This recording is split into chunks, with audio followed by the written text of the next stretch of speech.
Hey guys, how you doing? jpsarrireviews here. Now, XM Studios has been doing a fantastic job. If you follow them closely on their social media and the private groups, they are showcasing a lot of stuff. And there's a lot of exciting things coming XM's way and our way. So in this video, I want to talk about the most recent, two recent releases, two recent pre-orders. I want to talk about Nemesis Prime. I didn't get a chance to talk about it before. This one came out before the Ultimate Captain America. So I want to talk about it, and Doomsday, which is the most recent release. And for that reason, we're going to go first to Nemesis Prime. Again, I will have the link in the description for those who are interested. Now, the price for this is really, really high. You know, even though this is technically a 1/10 scale, these are huge pieces. The edition size that they're gonna have for this one is 600, which is extremely limited. That also adds to the price. As you can see, the retail price for this is 2,199 Singapore dollars, which means that this is going to be around the 1,900 US dollars, something like that. It is available only in China, Hong Kong, Indonesia, Macau, Malaysia, Philippines, Singapore, Taiwan, and Thailand. However, there's other ways that you can purchase this from different retailers like Spec Fiction and stuff like that. They also carry a lot of XM stuff. So there are ways that you can purchase this outside of the permitted area. Now we're looking at some of the description here, some of the information. The Nemesis Prime Premium Collectible Statue features 2 right arms, 1 holding Energon Axe, 1 holding Blaster, light up chest and eyes, which is nice. Alternate mode, the iconic FL86 cap over semi truck, Unicron theme inspired base, collectible display plaque of the featured character and crafted from cold cast porcelain. The artist is Fu Se Wei, who is the designer. You got Suhiryato Hatmaya and Martin Augusta Simi are the sculptors, and the XM Studio Design and Development team. Now, this gives us a better idea of the dimensions. The product size for the Nemesis Prime, the statue, is 56 centimeters in length, the 46 centimeters on the breadth, which is the width, and 69 centimeters on the height. These are estimated numbers, of course. The product size for the truck is 36 centimeters in length, 25.6 centimeters on the breadth, and 21 centimeters on the height. And the product weight approximately is going to be 30 kilograms. I like the base that they chose, the Unicron theme base. It's cool. Love the pose of, in this case, Nemesis Prime. Looks great. Now, if you know the character, of course, there are not much difference in color, so it's more like the black and silver here, and maybe some purple in between. And I love what XM is doing with these representations of the Transformers, bringing to life these characters in a XM way, which is a more modern, more detailed way. They have they add more textures, they add more things, even though this is, you know, metallic parts and all that. It adds a little more a modern feel to things, to everything they touch, and that's pretty cool. The stand's pretty cool. He's holding that blaster, and really love the detail here with the wheels and all of that. There are a lot of companies that are producing fantastic stuff for the Transformers. The franchise hasn't never died when it comes about collectibles. Companies are always eager to produce stuff, and there's always a big number of collectors ready to pay the price for this, you know, sold out items. This blaster looks super cool, really long, and it is amazing. If you have followed, there are many companies out there over the years, they have produced some fantastic stuff, and I think XM is right now is one of those companies that's really up there with the others. And I really love the detail that this one has. You can see all the stuff. The base, really cool. Nice theme with that. And you can see the metallic. Now, with so much metal and so much dark colors, it's easy to lose some, you know, some detail. But I think XM has done a fantastic job in actually making that detail visible. Definitely, this is one collectible that you're gonna have to display in a light up place, or you have to have some type of light up feature around it, so that way you can see all the detail. If not, it's gonna be too dark. So this is not necessarily for a corner, but on a well light up display. And I feel that sometimes many collectors, this is the thing, a lot of collectors, they love this dark displays. I've seen with a lot of this, you know, furniture, they prefer this dark colors, which kind of looks nice, but at the same time, particularly for darker theme statues or things, you know, the colors are more muted, all that, you kind of lose some sight because there's not enough light to brighten this. It's not necessarily just to have light up features or any LEDs in your display. It's all about also the way the whole furniture, the whole display is set up. And you need lights, you need more something whiter. I used to be more into the darker tone until I realized that actually that doesn't really help your collectibles. I feel that the white display shelves and stuff like that, it's better in the end. I prefer that over glass displays, of course, because of so many accidents that have happened in the past and in most recent times. Now you can see this with the axe. That's super cool. And you can see the truck. Really nice detail there. Very small in comparison to this big robot, but that's a nice detail. And this for a scale reference, of course.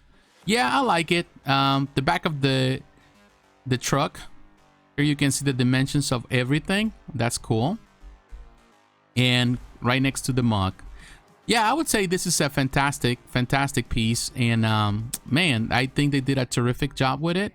Overall, the whole detail, the whole side, everything on this piece looks great. Yeah, I would say the price point is steep, but if you already have you know, you're already collecting this and you're already into this line, I would say then go for it. This is definitely a good addition to the collection.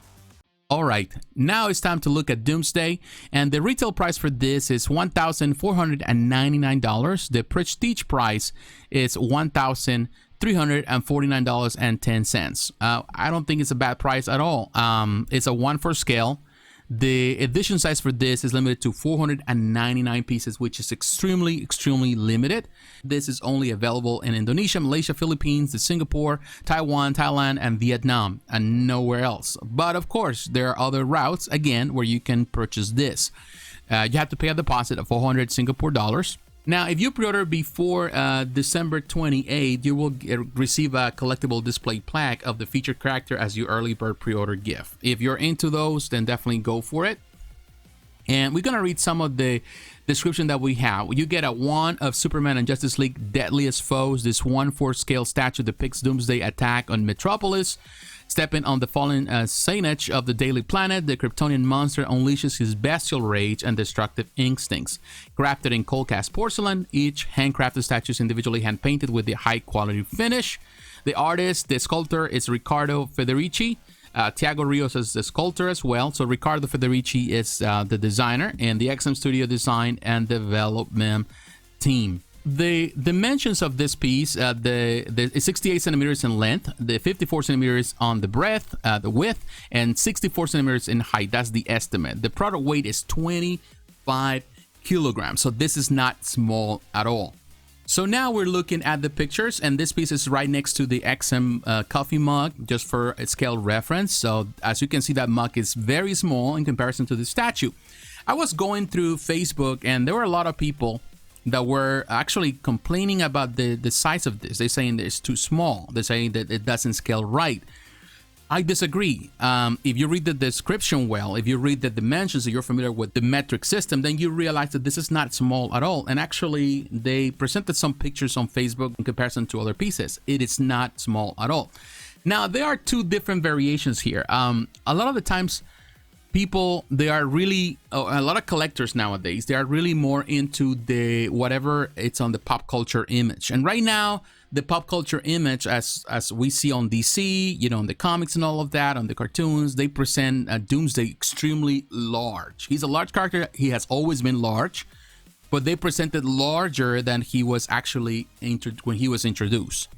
I prefer the smaller Doomsday, closer in size to Superman than just the heavy monster that is too big and beyond actually the creation of the character. I am more into the original Doomsday, and I feel that this one it does have that. When I look at this, it reminds me a little bit of the art of Bogdanov for some reason. It looks like if it was inspired on Bogdanov more than any other artist from, in this case, the Death of Superman. It looks like that, with all the different, bones coming out of his body, the face, all of that. The Daily Planet he's stepping on, really cool. Now, I would have loved for this to have a switch out part. For some reason, everyone makes Doomsday like this, in this monster form. But no one has that really, in this case, the suit where he was introduced. I love the suit and the mask and all of that. I feel that the Iron Studios kind of presented that with their statue, the 1/10 scale statue. I love that they introduced that with the mask, or the half mask. It was pretty cool. For some reason, everyone else doesn't do it. Now, a lot of people were trying to compare this and are comparing this to the Sideshow. Now, the Sideshow has a problem and a lot of complaints. It's a nice representation of Doomsday. However, a lot of people were unhappy that parts of this piece, the portrait particularly, are made out of PVC. And of course, a lot of people were dissatisfied with that. However, I feel that that's a nice representation of the character. So I haven't really decided which one looks best. So people are going to say, well, this is fully polystone. And sometimes people are going into that, you know, into those rants saying that polystone is better than PVC and all of that and blah, blah, blah. You know how it is. You know, people get really picky about certain things, and sometimes without real knowledge of things. It's all about perception. Nothing wrong with PVC. But, you know, at the end of the day, some people prefer, and this is more like a customary thing, people prefer fully sculpted pieces, fully polystone, which you don't get as much. Most of these pieces, they come really hollow, so it's not like we get, you know, you're paying for all the polystone. It will be extremely heavy. It is already heavy. 25 kilograms is a heavy piece. But yeah, it's not bad at all. You know, people will make comparisons with this, with Prime 1, with whoever, you know, but at the end of the day, even customs, but at the end of the day, it's just a matter of personal choice. XM fans are loving this, and definitely they will continue to love what XM does. I think that the depiction is there. Too bad that we don't get a switch out portrait or something different just to add some extra value to it. I think the edition size is good. It's going to be extremely limited. It is a nice piece, no doubt about it. Love the detail. The paint job is well done. It definitely has a Bogdanov feel on the face, which is not necessarily my favorite representation. I prefer Grommet's work there, but it's just a matter of choice. And, you know, what can we say?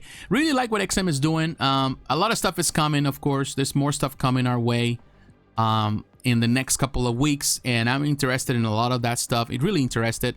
This cap looks amazing. I'll talk about it already, but I'm telling you, the company is doing terrific work, and it's, you know, worthy of praise. I don't see nothing wrong with these pieces. If you're really into the Transformers, Nemesis Prime should be considered. Doomsday looks amazing, so you love the XM stuff, and now of course they're going into DC1 for scale. So it is a great start, and we'll see how things unfold as time progresses. But what is your opinion? What do you think about these two pieces? Do you like them? You don't like them? Do you think they're too expensive? You don't like the art? You still consider Doomsday too small? Let me know in the comments below. So once again, my friends, thanks for watching. God bless. Take care, and I'll talk to you again. Bye-bye.